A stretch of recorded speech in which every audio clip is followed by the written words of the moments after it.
Separate ಮಾಡ್ಕೊಂಡು clean ಮಾಡಿದ್ರೆ ತಿರ್ಗಾ ಬಂದೆ ನೀನು ಮೆತ್ತಗೆ ಹೋಗು ಆಯ್ತಾ.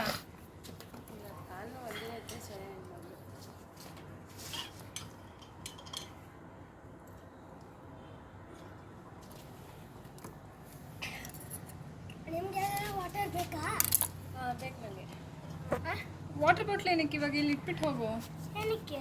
ಇಲ್ಲಿ ಯಾರು ಕುಡಿತಾರಲ್ಲ. ನೀರಿಲ್ಲ ಅದರಲ್ಲಿ. ನೀನೇ ಅರ್ಧ ಖಾಲಿ ಮಾಡಿಬಿಟ್ಟಲ್ಲ. ಪ್ರಿಯಾ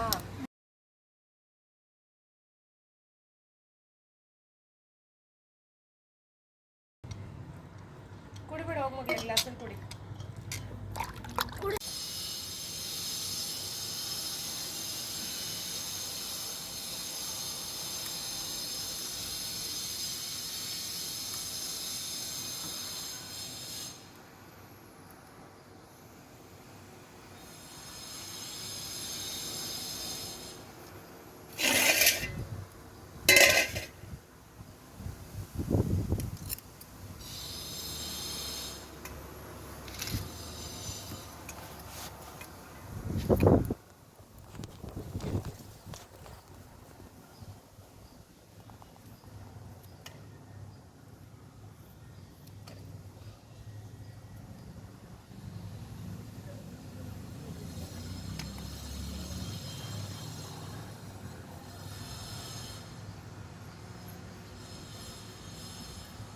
ಸೀಸರ್ ಇದ್ದರೆ ಒಂದು ಸ್ವಲ್ಪ ಬೇಗ ಆಗುತ್ತೆ, ಮತ್ತು ಒಬ್ಬರೇ ಕಟ್ ಮಾಡಿಕೊಂಡು ಬೋಟಿನೂ ಕ್ಲೀನ್ ಮಾಡ್ಕೊಂಡ್ಬಿಡ್ಬೋದು. ಇಲ್ಲಾಂದರೆ ಕತ್ತಿ ಅಂದರೆ ಒಬ್ರು ಹಿಡ್ಕೋಬೇಕು, ಒಬ್ರು ಕಟ್ ಮಾಡಬೇಕು. ಸೊ ಈ ಥರ ಸೀಸರ್ನ ಯೂಸ್ ಮಾಡಿಕೊಂಡು ಕೆಲಸನ ಬೇಗ ಮಾಡ್ಕೊಂಡ್ಬಿಡ್ಬೋದು. ಹೀಗೆ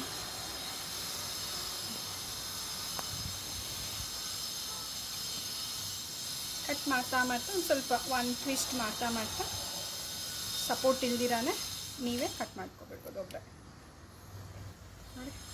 ಜಸ್ಟ್ ಟ್ವಿಸ್ಟ್ ಇಲ್ಲಾಂದ್ರೂ ನಿಮ್ಗೆ ಸಿಗುತ್ತೆ. ಆದರೆ ಟ್ವಿಸ್ಟ್ ಮಾಡಿದ್ರೆ ಒಂದು ಸ್ವಲ್ಪ ಟೈಟ್ ಆಗುತ್ತಲ್ಲ, ಆವಾಗ ಕಟ್ ಮಾಡೋದಕ್ಕೆ ನಿಮಗೆ ಈಸಿ ಇರುತ್ತೆ ಅಷ್ಟೇ.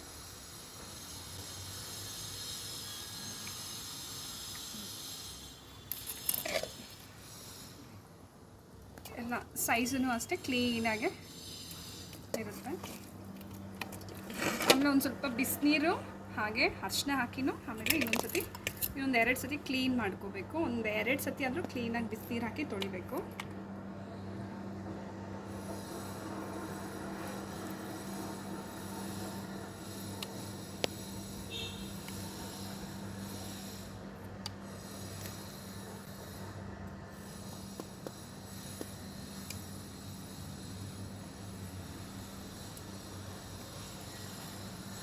ಮಾಮೂಲಿ ನೀವು ಮಟನ್ ಸಾರು ಮಾಡ್ತೀರಲ್ಲ ಹಾಗೆ ಮಾಡಿದ್ರೆ ಸಾಕು, ತುಂಬ ಚೆನ್ನಾಗಿರುತ್ತೆ. ಆಲ್ರೆಡಿ ನಂದೊಂದು ಚಾನಲ್ ಇದೆ, TRP ಇಂಡಿಯನ್ ಕಿಚನ್ ಅಂತ ಹೇಳ್ಬಿಟ್ಟು. ಅದರಲ್ಲೂ ಕುಕ್ಕಿಂಗ್ ವೀಡಿಯೋಸು ನಿಮಗೆ ಎಲ್ಲ ಸಿಗುತ್ತೆ. ಸೊ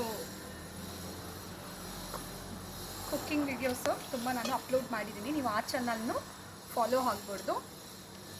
ನಾನು ಡಿಸ್ಕ್ರಿಪ್ಷನಲ್ಲಿ ಚಾನಲ್ ಲಿಂಕ್ನ ನಾನು ನಿಮ್ಮಲ್ಲಿ ಶೇರ್ ಮಾಡ್ತೀನಿ. ಸೊ ತಪ್ಪದೆ ಚಾನಲ್ನ ಸಬ್ಸ್ಕ್ರೈಬ್ ಮಾಡಿಕೊಂಡು ಹೊಸ ವೀಡಿಯೋಸ್ ಎಲ್ಲ ಇರುತ್ತೆ. ಸೊ ಎಲ್ಲ ಥರ ಪಲ್ಯ, ಸಾರು, ನಾನ್ ವೆಜ್ಜು, ವೆಜ್ಜು, ಸ್ಟಾರ್ಟರ್ಸು ಎಲ್ಲ ವೀಡಿಯೋಸ್ನ ನಾನು ಅಪ್ಲೋಡ್ ಮಾಡಿದ್ದೀನಿ. ನೀವು ಅದನ್ನು ನಾನು ನೋಡ್ಕೋಬೋದು.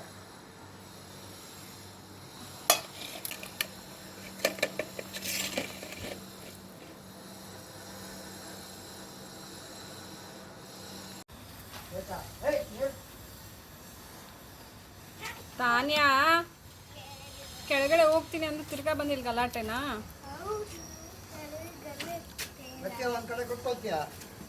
ಹೋಗಿ ತಾತ ಜೊತೆ ಹೋಗ್ಮ. ನಮ್ದು ಆಯ್ತು, ಬರ್ತೀವಿ. ಲಾಸ್ಟ್ ಇದು ಕಟ್ಟಿಂಗು. ಬೇಡ ಕೈಯೆಲ್ಲ ನಿನ್ಗೆ ತಿರ್ಗಾ ನೀನು ಇದು ಮಾಡಬೇಕು. ಗಲೀಜ್ ನೀರಿಲ್ಲ, ತುಳಿಬೇಡ ಹೋಗ. ಸೈಡಲ್ಲಿ ಹೋಗ್ಬೇಕು. ಟಿವಿ ಮೇಲೆ ಕುತ್ಕೊ.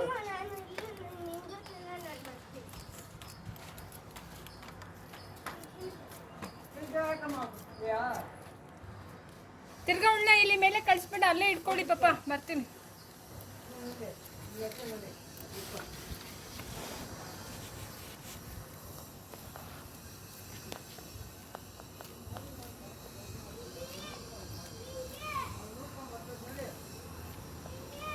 ನೋಡಿಲಿ ಪಿಂಕಿ ನೋಡು, ಹೋಗಿ ಪಿಂಕಿ ನೋಡು, ಮಾಡಿ ಮಾಡು.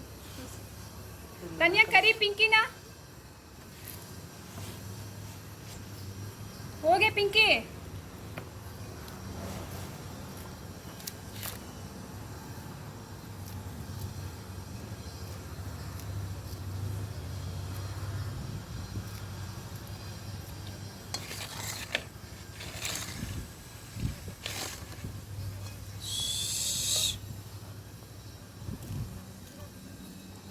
ಏನಿದು ಉಳ್ಳಾನ ಮೆಣಸುಳ್ಳಾನ ಏನು ನೋಡೋಣ. ಸಾಕು.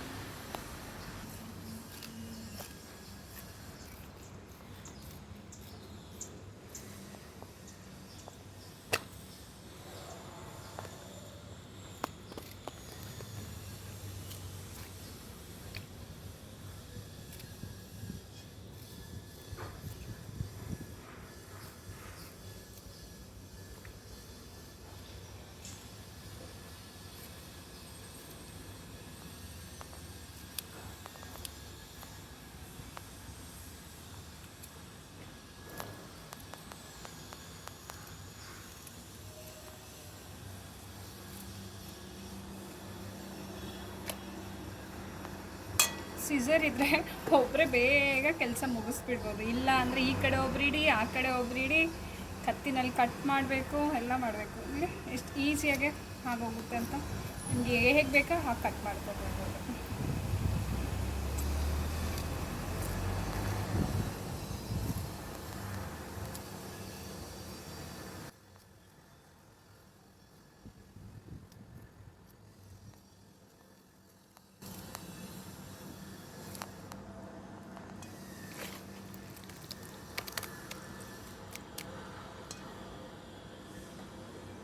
ಇದೇನು ಕ್ಲೀನಿಂಗ್ ಬೇಡ, ಅಷ್ಟು ಜಸ್ಟ್ ಕ್ಲೀನಾಗೆ ಪಾಟ್ ಕಟ್ ಮಾಡಿ ಒಂದು ಪಾತ್ರೆನಲ್ಲಿ ಹಾಕ್ಕೊಂಡು ನೀರು ಅರಿಶಿನ ಹಾಕಿ ತೊಳೆದ್ರೆ ಸಾಕು. ಈ ಪೈಪ್ನ ಮಾತ್ರ ಒಂದು ಸ್ವಲ್ಪ ಕಟ್ ಮಾಡ್ಕೊಳ್ಳೋಣ. ಇದಕ್ಕೆ ಪೈಪ್ ಮಾತ್ರ ಕಟ್, ಇದರಲ್ಲಿ ಏನಷ್ಟು ಗಲೀಜಿರೋದಿಲ್ಲ.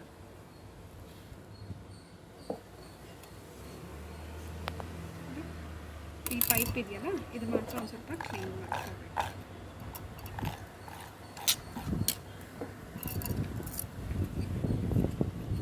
ಇಲ್ಲಾಂದರೆ ಈಸಿಯಾಗಿ ಈ ಥರ ಸೀಸರಲ್ಲೇ ನೋಡಿ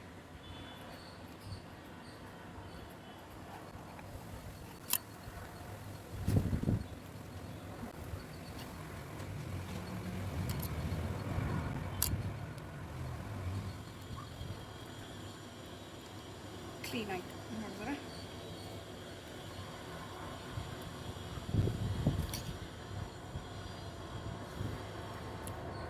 ನೀವು ಇದನ್ನು ಡೈರೆಕ್ಟಾಗಿ ಕಟ್ ಮಾಡ್ಕೋಬೋದು.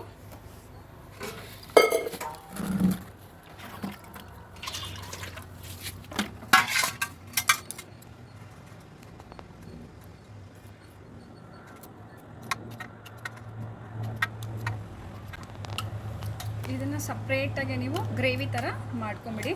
ಬೋಟಿನಲ್ಲಿ ಮಾಡುವಾಗ ಮಾಡಿದ್ರೆ ಚೆನ್ನಾಗಿರೋದಿಲ್ಲ, ಯಾಕಂದರೆ ಬೋಟಿನ ನಾವು ಕುಕ್ಕರ್ನಲ್ಲಿ ಹಾಕಿ ಏನಿಲ್ಲ ಅಂದ್ರೂ ಒಂದು 3-4 ವಿಷಲ್ ಬಿಡ್ತೀವಿ, ಅದು ಚೆನ್ನಾಗಿ ಬೇಯಬೇಕು. ಆದರೆ ನೀವು ಇದಕ್ಕೆ ಹಾಗೆ ಮಾಡೋದೇನು ಬೇಕಾಗಿಲ್ಲ. ದೊಮ್ಮೆ ರೆಸಿಪಿನೂ ನಾನು ಆಲ್ರೆಡಿ ನಮ್ಮ ಚಾನಲಲ್ಲಿ ಅಪ್ಲೋಡ್ ಮಾಡಿದ್ದೀನಿ, ನೀವು ನೋಡ್ಕೋಬೋದು. ನೋಡಿ, ಇದನ್ನು ಪೀಸಾಗಿ ಕಟ್ ಮಾಡಿಕೊಂಡ್ರೆ ಆಯಿತು. ಮಾಮೂಲಿ ಚಿಕನ್ ಗ್ರೇವಿ ಎಲ್ಲ ಯಾವ ರೀತಿ ಮಾಡ್ತೀರಲ್ಲ ಹಾಗೆ ನೀವು ಇದನ್ನು ಮಾಡ್ಕೋಬೋದು. ತುಂಬ ಸಿಂಪಲ್ಲಾಗೆ ಮಾಡೋದಾದರೆ ಟೇಸ್ಟು ಚೆನ್ನಾಗಿರುತ್ತೆ.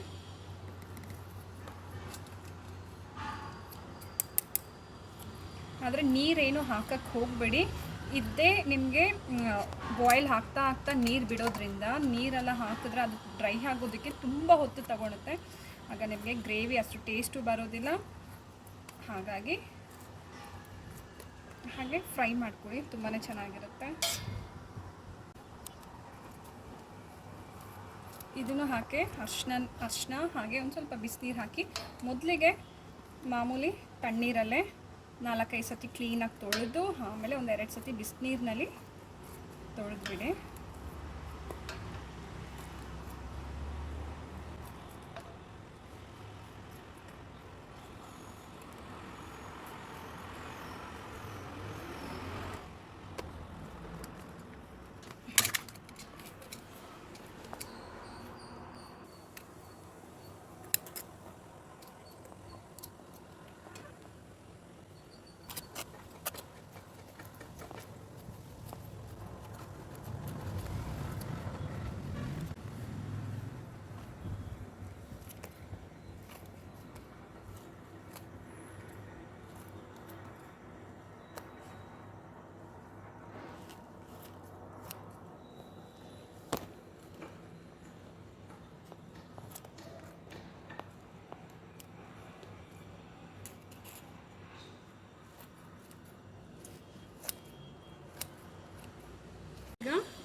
ಬೋಟಿನಲ್ಲಿ ದೊಮ್ಮೆನೂ ಮಿಕ್ಸ್ ಆಗಿಬಿಟ್ಟಿದೆ.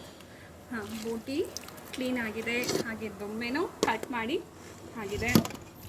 ಇದು ಇನ್ನೊಂದು 2 ಸತಿ ನೀರಲ್ಲಿ ಚೆನ್ನಾಗಿ ತೊಳೆದು ಹಾಗೆ ಬಿಸಿನೀರು ಹಾಕಿ, ಬಿಸಿನೀರಿನಲ್ಲಿ ಒಂದು ಸ್ವಲ್ಪ ಅರಿಶಿನೂ ಹಾಕಿ ಚೆನ್ನಾಗಿ ಒಂದು 2-3 ಸತಿ ತೊಳೆದ್ಮೇಲೆ ನಿಮಗೆ ಇನ್ನೂ ಚೆನ್ನಾಗಿರುತ್ತೆ. ಸ್ಮೆಲ್ ಒಂದು ಸ್ವಲ್ಪನೂ ಇಲ್ಲ, ಅಷ್ಟು ಕ್ಲೀನಾಗೆ ಎಲ್ಲ ಕ್ಲೀನಾಗಿದೆ. ನೋಡ್ಬೋದು ಕ್ಲೀನಾಗಿದೆ. ಸೊ ನೋಡಿದ್ರಲ್ಲ ಎಷ್ಟು ಸಿಂಪಲಾಗೆ ಬೋಟಿ ಕ್ಲೀನ್ ಮಾಡ್ಕೋಬೋದು ಅಂತ ಹೇಳ್ಬಿಟ್ಟು. ಸೊ ನೀವು ಟ್ರೈ ಮಾಡಿ. Thank you.